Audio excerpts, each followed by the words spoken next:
Ya, terima kasih Anda masih bergabung sama kami, pemirsa, dan kita masuk ke informasi dari emiten PT Petrindo Jaya Kreasi Tbk merespon rencana pemerintah menerapkan kebijakan ekspor satu pintu melalui PT Danantara Sumber Daya Indonesia. Iya, pemirsa manajemen ini menyatakan bahwa perseroan belum dapat memberikan penilaian yang definitif mengenai potensi dampaknya terhadap operasional, kondisi keuangan, kontrak dengan pelanggan, hingga resiko pembiayaan.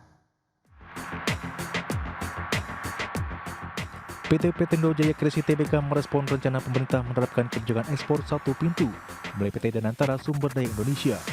Presiden menilai hingga saat ini belum ada aturan resmi yang diterbitkan pemerintah sehingga dampak kebijakan tersebut terhadap bisnis belum dapat disimpulkan secara pasti.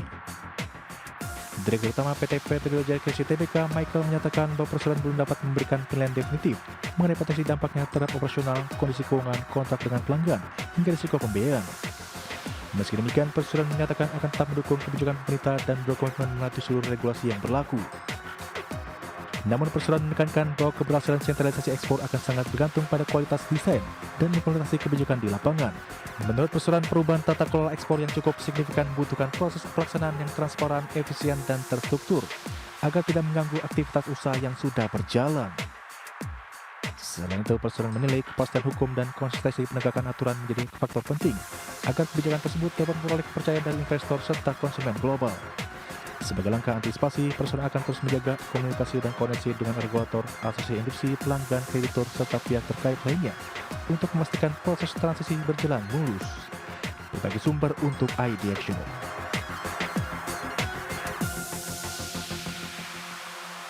Ya, pemirsa, kita bergeser ke informasi berikutnya. Pemirsa, masih dari emiten terkait dengan emiten produsen air minum dalam kemasan. PT Sariguna Primatirta Tbk tetap optimistis mampu menjaga pertumbuhan penjualan di tahun 2026 meski kondisi ekonomi penuh dengan ketidakpastian. Ya, hingga April 2026, daya beli masyarakat masih terjaga di kisaran 5,61%, menjadi landasan keyakinan perseroan terhadap prospek kinerja di tahun ini. Di sisi industri, pertumbuhan industri AMDK setiap tahunnya tercatat konsisten di kisaran 5 hingga 8%. Pertumbuhan industri yang selalu konsisten tersebut mampu menjadi indikasi mengenai adanya permintaan yang tetap kuat di tahun ini.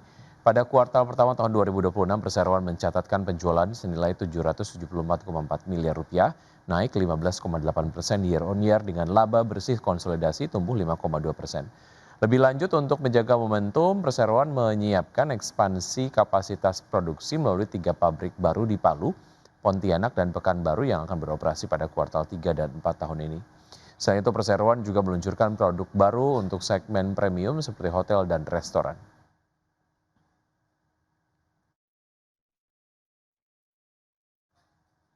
Ya, prospek kinerja PT United Tractors Tbk atau UNTR yang diperkirakan menghadapi tekanan sepanjang tahun 2026. Hal ini menyusul revisi turun target operasional di sejumlah segmen usaha serta pemangkasan belanja modal oleh perseroan. Prospek kinerja PT United Tractors Tbk atau UNTR diperkirakan menghadapi tekanan sepanjang tahun 2026. Hal ini menyusul revisi turun target operasional di sejumlah segmen usaha seperti pemangkasan belanja modal oleh perseroan. Manajemen United Tractors menurunkan panduan operasional di hampir seluruh segmen usaha. Penjualan batu bara tuah Turangga Agung atau TTA ditargetkan hanya 7,5 juta ton pada tahun 2026 atau turun sekitar 35% akibat rendahnya persetujuan RKAB. Presiden juga memangkas belanja modal menjadi 650 juta dolar Amerika Serikat dari target awal sebesar 880 juta dolar Amerika Serikat. Kepala Riset Korea Investment and Sekuritas Indonesia Muhammad Wafi menilai target pertumbuhan laba UNTR tahun ini akan sulit dicapai. Menurutnya, skenario yang lebih realistis adalah menjaga laba tetap stabil dengan efisiensi capex dan pertahankan arus kas positif. Sementara itu, JP Morgan Sekuritas Indonesia mencatat target produksi emas Martabe pada tahun 2026 hanya 60.000 ons, jauh di bawah kapasitas normal 200.000 ons per tahun. Meski demikian, sejumlah katalis masih berpotensi menopang kinerja United Tractors. Harga batubara global yang masih relatif solid serta permintaan dari China, India, dan kawasan ASEAN menjadi penopang utama. Pengetatan RKAB di dalam negeri juga dinilai dapat menjaga harga batubara tetap tinggi. Selain itu, normalisasi operasional tambang emas Martabe pada paruh kedua 2026 berpeluang mendorong pemulihan kinerja perseroan. Berbagai sumber untuk ID Action. Ya, kita ke informasi berikutnya pemirsa. Pergerakan IHSG di bulan Juni 2026 disebut akan dibayangi oleh sentimen kebijakan ekspor satu pintu, pergerakan rupiah dan realisasi dari rebalancing FTSE Russell. Sementara itu dari sisi teknikal, Head of Research Kiwum Sekuritas Liza Kamelia Suryanata menyatakan level 6.000 hingga 5.882 menjadi zona support bagi IHSG saat ini. Indeks harga saham gabungan mengakhiri perdagangan di bulan Mei 2026 di level 6.127 pada Jumat 29 Mei 2026.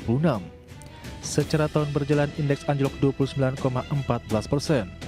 Arus dana asing masih mencatatkan tren keluar dari pasar saham domestik. Sepanjang tahun berjalan, nilai jual bersih investor asing di seluruh pasar mencapai 45,45 triliun rupiah. Head of Research Kiwum Sekuritas Liza Kamelia Suryanata menyampaikan, pergerakan IHSG di Juni 2026 akan diawali sentimen PT Danantara Sumber Daya Indonesia, pergerakan rupiah dan penilaian rebalancing FTSE Russell yang akan terrealisasi 19 Juni 2026.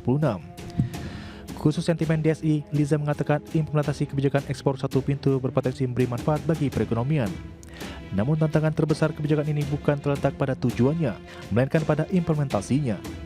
Pasar saat ini berada dalam kondisi yang cukup sensitif. Terkait posisi IHSG, saat ini Liza menyebut IHSG hampir menyentuh level terendah pada tahun 2025 lalu di posisi 5.882. Dari sisi teknikal, area 6.000 hingga 5.882 menjadi zona support penting yang saat ini menjadi tumpuan harapan besar. Sementara itu, analis sekaligus branch manager Panin Sekuritas Eliardi Pratama mengatakan, pergerakan pasar saham masih cenderung volatil pada Juni 2026. Ini didorong oleh sentimen pasar global yang masih cukup sensitif terhadap arah suku bunga The Fed, pergerakan US Treasury Yield, dan tensi geopolitik. Sementara dari domestik ada beberapa sentimen utama yang bakal mempengaruhi IHSG, mulai dari stabilitas rupiah dan arah suku bunga Bank Indonesia, lalu arus dana asing terutama ke saham-saham perbankan besar. Berbagai sumber untuk ID Action.